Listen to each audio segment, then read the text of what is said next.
a todos. Alô, menina. Estamos aqui hoje com o seu Antônio Neiva. Quero agradecer a sua presença aqui conosco. Nós vamos iniciar agora uma atividade para trazer para vocês um pouquinho das figuras importantes que participam do Ateliê da Memória. São pessoas com uma história incrível e que eu acho que é importante vocês entenderem como funciona o ateliê, né? E também a gente ter esse outro lado, né? De olhar para o ser humano em outros aspectos. E eu gostaria que o senhor se apresentasse. Fale um pouquinho do senhor. Em primeiro lugar, estou contente de estar aqui, um ambiente alegre, saudável, sempre essas meninas bonitas, sempre sorrindo, isso dá boas-vindas automaticamente para a gente, né? Quanto a mim, eu sou advogado por formação, venho de uma dificuldade muito grande de infância, órfão, mas percebi que o trabalho, o estudo e a fé podem nos alavancar para patamares melhores. E realmente cheguei mais ou menos alto profissionalmente, haja visto que foi subchefe geral da Advocacia Geral da União. Hoje aposentado, não me rendi à inércia. Aí já sou escritor modesto, com 7 livros escritos. E o último que está já no prelo é O Menino que Não Roubava. Quem souber da minha história vai saber o porquê esse título. Muito bem, seu Antônio. E o que o senhor faz hoje? Qual é a sua ocupação? Exatamente, procuro fazer algum esporte, estou fazendo hidroginástica, compatível com a idade, né? E especialmente para o desenvolvimento da mente, leitura, palavras cruzadas e, na medida do possível, contato com as pessoas, né? O contato com as pessoas é vida. Então, desenvolver o contato. O aposentado tende a se recolher, ficar na cama e tal. Temos de reagir a isso na medida que a saúde permita. Muito bem. E o senhor me contou que tem uma atividade muito interessante que o senhor elabora uma vez por semana. Conte pra gente, o que é que o senhor faz? Atualmente, e já há 5 anos mais ou menos, eu faço um programa de rádio, se chama Vivendo no Amor, e me gratifica muito, eu faço com muito carinho, muito amor, preparo durante a semana toda para levar ao ar durante 1 hora só, na sexta-feira. Hoje, por sinal, está no ar agora, né? Eu só falo de coisas boas, das bases da filosofia, o bom, o bem, o belo, só coisa otimista. Eu me recuso a trazer notícias ruins. Então a gente fica com as coisas boas e também de esperança. Falo, por exemplo, de um mantra, um poema da Cora Coralina, nossa vizinha goiana, né, saudosa, em que ela fala que ela sonha com o dia em que não haverá mais prisões, não haverá necessidade de prisões. O ser humano estará tão evoluído que não haverá esse problema de crime. Então eu penso assim também. E vejo mais ainda, fronteiras. Deus não criou fronteiras. O homem criou fronteiras. E para defendê-las, exércitos milionários, aviões, caças caríssimos, para defender fronteiras que Deus não criou. Porque, pelo contrário, Jesus falou, podem vir a mim todos, de qualquer país, né? Os homens criaram fronteira. Por outro lado, duas personalidades da história que tentaram unificar a Europa, lançaram o mundo numa guerra tremenda. Foi o Hitler e o Napoleão. Então é uma complexidade, mas a fronteira, a meu ver, é nociva, porque ela separa, veja nos Estados Unidos agora, né? Aquele tal muro, meu Deus, o ser humano de lá é o mesmo do ser humano daqui. Corpo, alma, espírito. Então por que esse cerceamento, essa divisória, muros horríveis? Meu sonho também, como era o da Cora Coralina, é a compreensão e o amor para que as fronteiras sejam eliminadas, que as pessoas se encontrem efetivamente. Muito bem. Vou fazer uma pergunta aqui que alguns se incomodam, mas para a gente que trabalha longevidade, é uma pergunta muito preciosa. Quantos anos o senhor tem? Quantas graças o senhor tem? Eu tenho 27. Na verdade, eu tenho 83, mas me sinto muito bem, graças a Deus, relativamente bem. Tenho apetite, tenho tenho gosto pela vida. Por exemplo, estou planejando em agora sair daqui e fotografar os ipês roxos que estão dominando a cidade. Então essa é a minha meta. É uma coisa bonita, prazerosa, gostosa. Aí eu mando pelo zap para as pessoas, né? Ipê roxo, tá viu? Sim, Tá a cidade lindo. toda enfeitada, Tá né? linda. E o ipê tem um mistério, se você me permite falar. O ipê, ele não lança essa florada porque ele quer ser bonito, nem nada. É a natureza. Nós estamos na época da seca. Então, quando a árvore presume que com essa seca ela poderá morrer, ela lança as flores e com as flores as sementes para garantir a continuidade. Olha a finalidade Lindo, das floradas, né? Lindo Da seca, em mesmo. plena seca.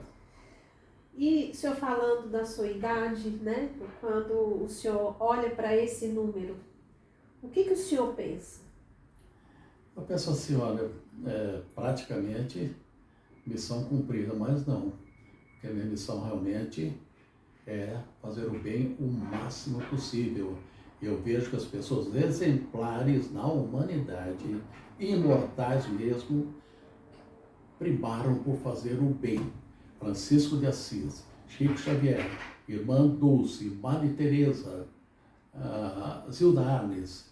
A vida deles era fazer o bem e viviam sorrindo, felizes, né? Independente de bens materiais. Claro, precisamos de algum bem para sobreviver.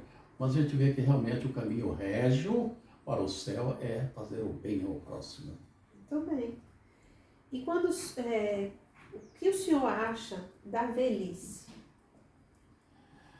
A velhice é um estágio. Significa que cumprimos relativamente bem, talvez, a nossa missão até aqui, haja vista que estamos vivos, né? E ativos. E eu não vejo, por exemplo, não ignoro que talvez a morte não esteja tão longe, mas não tenho medo, não. É tipo assim, missão cumprida, né? E certeza no acolhimento do Pai. E eu me encontro muito nas criancinhas, né?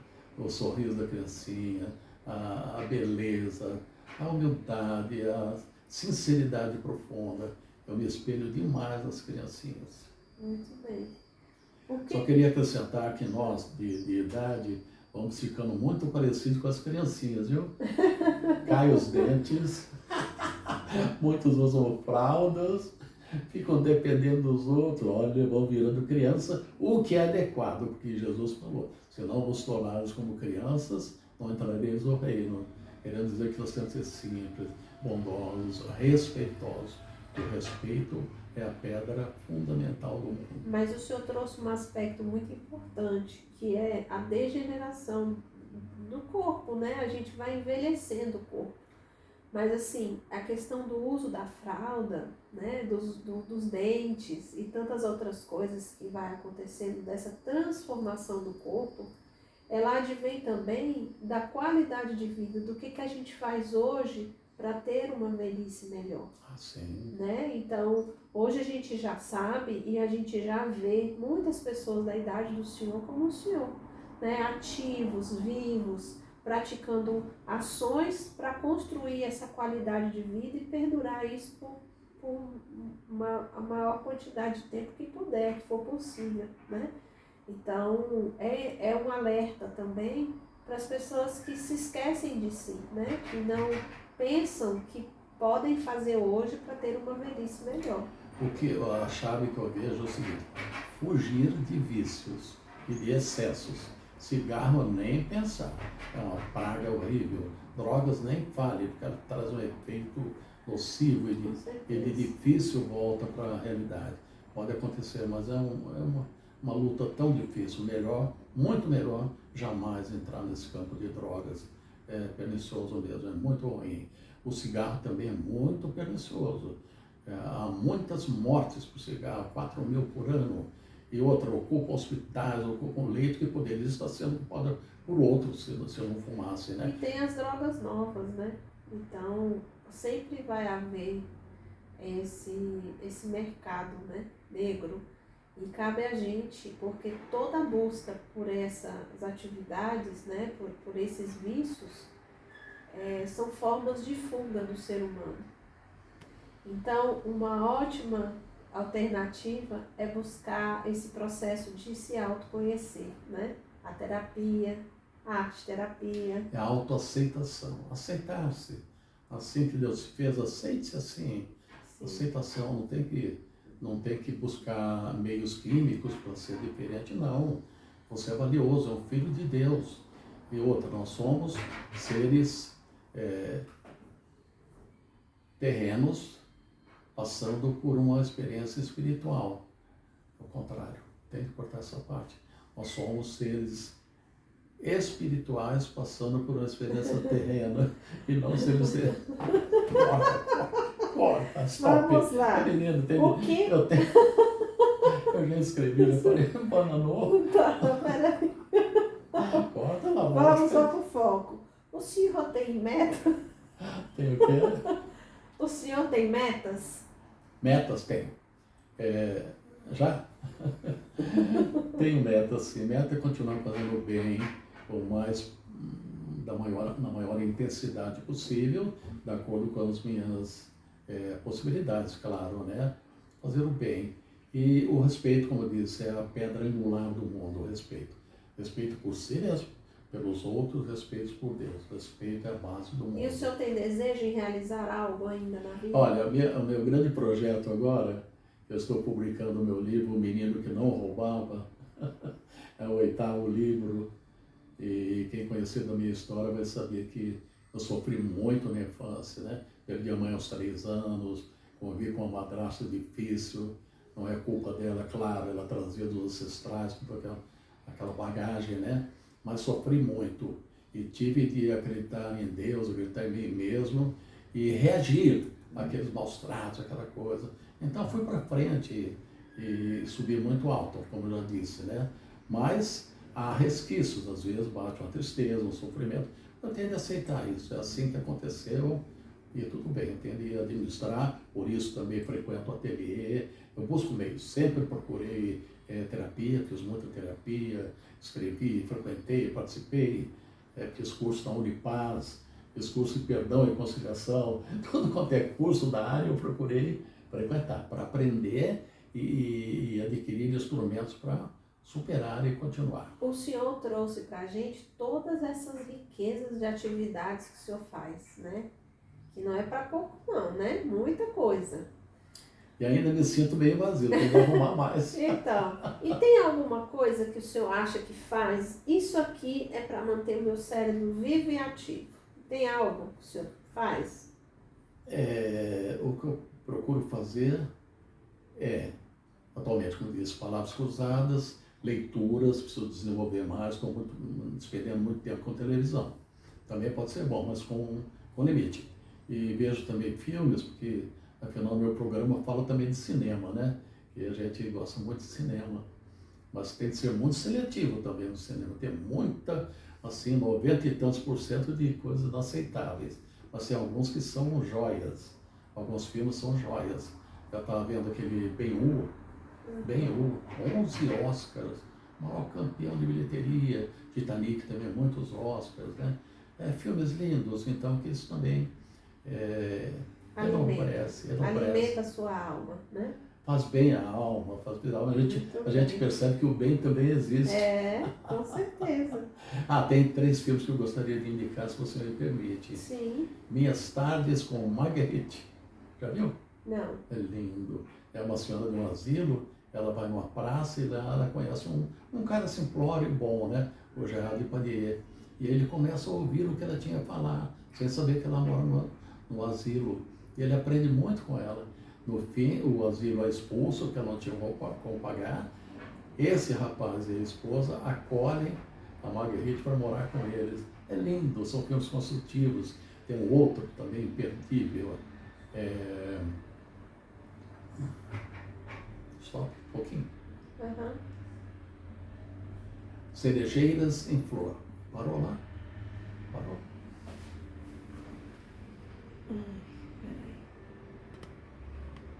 Não, parou não. Outro filme que eu recomendo enfaticamente é Cerejeiras em Flor. É um casal já idoso que sai da Alemanha para visitar os filhos. Um mora no Japão, outro na Inglaterra, vários lugares. Em cada lugar que eles vão, eles são rejeitados por um motivo ou por outro. E eles estão ocupados, ou seja, não querem saber, ficam torcendo para eles irem embora. Aí, um dos dois, o casal, ela falece e ele fica vivo. E sendo muito rejeitado pelos filhos, encontra uma japonesinha que dançava nesse jardim de cerejeiras, uma menina de 17, 16 anos. Os dois se encantam, ele a adota quase como filha. E o sonho dele era conhecer o Monte Fuji no Japão, né? Pois ela o acompanha até lá, onde afinal ele morre. O filme é lindo, Cerejeiras em Flor. Mostra esse drama do não acolhimento de muitos velhos. E falando nisso, vi uma notícia há algum tempo, haviam sobrado em São Paulo, no Arrabalde, e a grama crescia no quintal, tudo. Aquele desleixo. Afinal, 5 anos depois, os bombeiros resolveram arrombar a porta e entrar para ver o que estava acontecendo. Um senhor de idade, apenas a cabeça dele, os ossos dele em frente à televisão. 5 anos e ninguém procurou, ninguém visitou. Fiquei chocado com isso, incrível, né? Veja o que é a vida, né? Apesar também de que a gente pega muito de volta aquilo que a gente planta. Não sei como foi a vida desse homem, mas em qualquer hipótese, a gente não pode rejeitar os pais.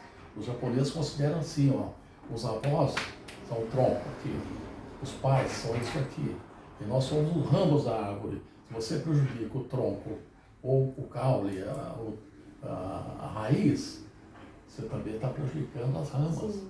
Então temos que cuidar da velhice, realmente cuidar. Isso, e eles honram muito. Demais, hein? Eles honram muito os ancestrais, né? Demais. Tem uma visão diferente da velhice, como aqui, né? Nós ainda subjugamos muito. Muito respeito, muito respeito. Agora vamos lá. Se o senhor pudesse dar um conselho sobre viver, que conselho o senhor daria? O conselho que eu daria é: pense bem de si mesmo e seja coerente com isso, faça o bem. Seja coerente com fazer uma autoavaliação bondosa de você mesmo, não se criticar tanto. Quando levantar o primeiro olhar que dirigir ao espelho, você estará vendo e diga para si mesmo: a pessoa mais importante do mundo é você mesmo. E nós somos exemplos, nós irradiamos o que pensamos. Cuide muito bem de você. E me lembra sempre a recomendação agora das comissárias de bordo, né? Em caso de pane, de problema no avião, coloque a máscara primeiro em você, depois dos que estão dependendo de você. Então, cuide bem de você mesmo, para poder cuidar dos outros. Né? Como a gente fala aqui no ateliê, cuidar de si é um amor expandido. Né? Ah, que bonito. É mesmo. Muito bem. Agora vamos lá. Por projeção, você vai cuidar dos outros, né? Isso. Porque automaticamente, se você está bem, você consegue levar esse bem para o outro. Seu Antônio, o senhor vem frequentando o ateliê há algum tempo, né? E gostaria de saber do senhor o que o senhor acha do ateliê. Olha, eu estou gostando. São atividades simples, aparentemente, às vezes até a gente pensa que parece infantil, mas ser infantil é muito bom. É tudo que nós queremos, né? Jesus não falou? Se não vos tornardes crianças, não entrareis no reino. Realmente, é uma riqueza o mundo das crianças, né? E alguém já disse que é devido às crianças que esse mundo não é destruído, que tem muita maldade. E as criancinhas transmitem a bondade, essa visão bondosa, carinhosa, amorosa, dependente. A criancinha Mas por que, seu Antônio, que aparentemente tem um caráter infantil, o ateliê? Por causa das atividades, são desenhos, são mandalas, colagem de papéis, mas tudo com sentido, né? Por exemplo, você aborda um problema, você vai fazer a configuração no papel, imaginando o problema que você tem dentro de você. Então, veja, é uma forma também de externalização do problema. E me parece que a base da cura apregoada por Freud, o pai da psicanálise, é a externalização das dores mentais, psicológicas, dos problemas em geral. Jogar para fora aquilo que está te doendo. Mas veja bem, você tem de certas coisas, não pode ser faladas a esmo. Você tem que falar para pessoas responsáveis que tenham certo sigilo, se necessário, né? Em ambientes reservados e profissionais ou religiosos de confiança. Isso aí. E assim, a gente se pergunta muitas vezes, por que deixamos de ser criança, né? Por que a gente deixa de fazer essas atividades que nos faz tão bem quando a gente chega à fase adulta, né? E não necessariamente isso é designado à criança, porque há uma criança que permanece dentro da gente, né? Esse é o grande sentido da vida, o resgate da criança interior, que permanece dentro de nós, sempre estará conosco. Muitas vezes ela está sufocada, sofrida, maltratada. Não foi o caso da minha criança, mas é uma criança pura. Eu, por exemplo, sofrido, pequeno, órfão aos 3 anos, mas eu me deliciava aquecendo o sol da manhã, encostava o bebezinho, encostava na parede de tábua e ficava pegando aquele calor do sol, aquela delícia. Olhava as frutas, mangueiras, a cor da manga, da laranjeira, a laranja, né? as flores, os o tico-ticos, olhar então da aquela simplicidade. Então nós temos de voltar a isso, realmente para entrar no reino, né? Primeiro o nosso reino interior, depois o reino do céu, porque Deus está em nós também. E o que o senhor me diz, assim, o que o senhor acredita, quais são os benefícios que o ateliê da memória traz para o senhor? Ateliê da memória, primeiro, o convívio social, que às vezes o aposentado, a pessoa de idade, ela se recolhe no ninho dela exageradamente e desnecessariamente. Então aqui ele tem contato social. Segundo, ele tem contato com a própria mente dele, né? Onde ele vai prescrutar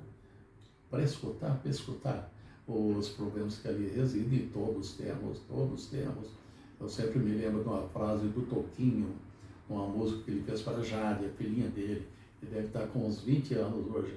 Aí ele fala: seja feliz, minha filha, enquanto a tristeza estiver distraída. Olha que coisa linda, e é mesmo.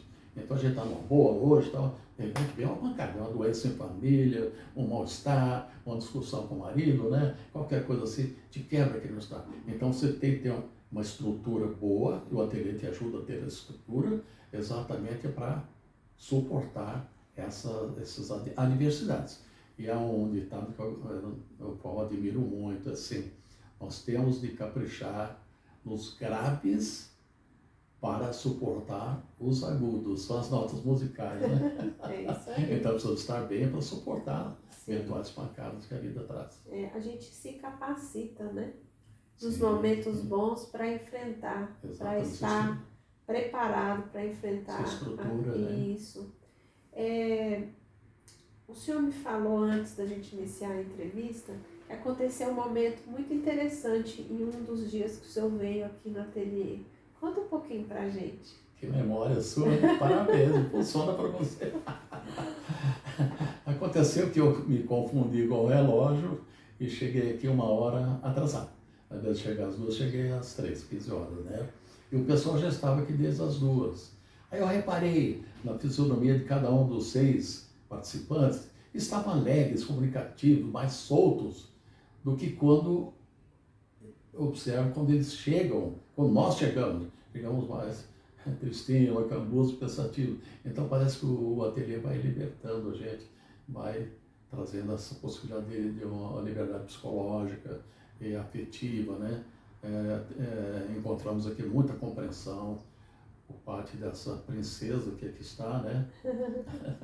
E da doutora Marli, são moças muito qualificadas e que especialmente amam o que fazem. E essa é a meta, até estamos programando de fazer o trabalho talvez juntos, se Deus quiser. Ficaria muito honrado sobre a vocação. Vocação é uma grande chave na vida. Fazer aquilo que você ama, que você gosta. Aí você não terá de trabalhar nunca. E um que fala que a verdadeira libertação do ser humano é quando ele entrar em contato com a sua essência. E a vocação, ela é um pouco disso, né? Muito importante. Quando você entra em contato com o seu verdadeiro self, para você conseguir saber o que te dá prazer, qual é o seu propósito de vida. Muito importante, vocação. O que é a vocação? A meu ver, eu sou leigo, mas vocação é chamado, vocare, que é do latim chamado. Chamado a quê? A desempenhar aqueles dons que Deus colocou desde sempre em seu coração. Muita gente não descobriu, não sabe o que quer. Alunos começam cursos, param no meio, ou se formam, não vão exercer. Seria tão bom que cada um soubesse. E há meios de descobrir a própria vocação. Tem muitos meios, né? Eu queria falar de um livro que eu li há pouco tempo, tão bom, que eu comprei 6 exemplares para dar meus filhos, netos. Chama Ikigai. Um senhor, ele pesquisou no mapa o local de pessoas mais felizes no mundo.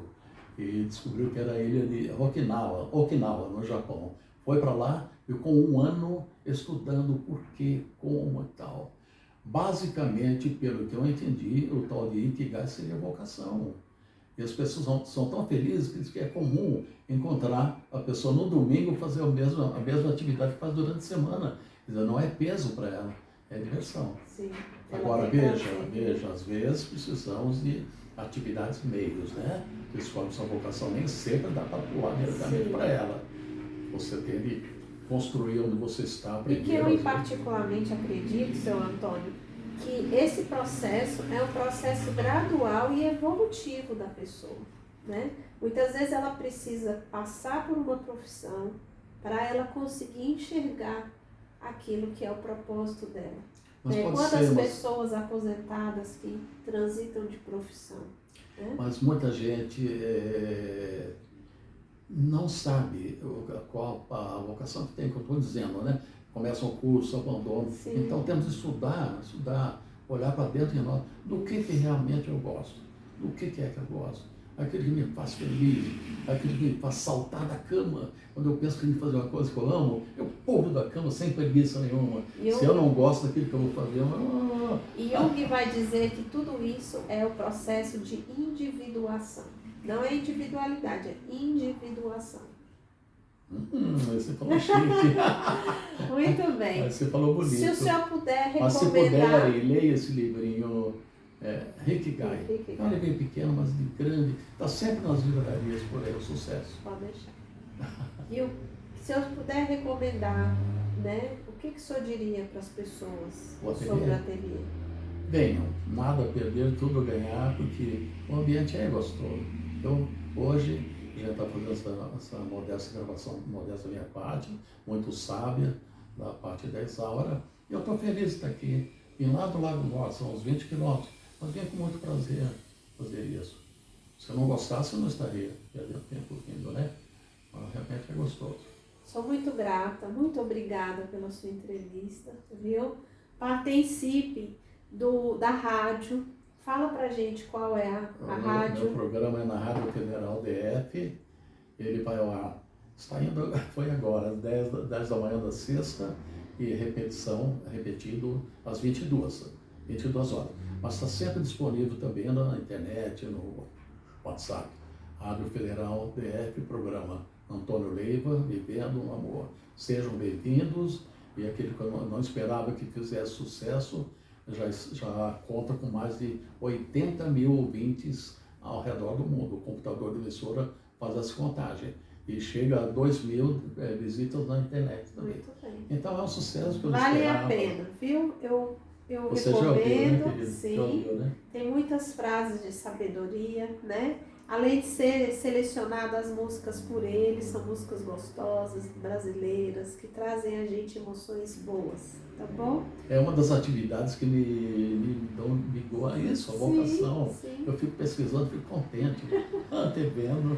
Obrigada a todos vocês e até a próxima. Agradeço muitíssimo a oportunidade, fiquem com Deus e utilizem essa faculdade que vocês têm de conhecer o ateliê da memória. Eu queria fazer uma pequena ressalva, e hoje saiu uma matéria, hoje é dia 7.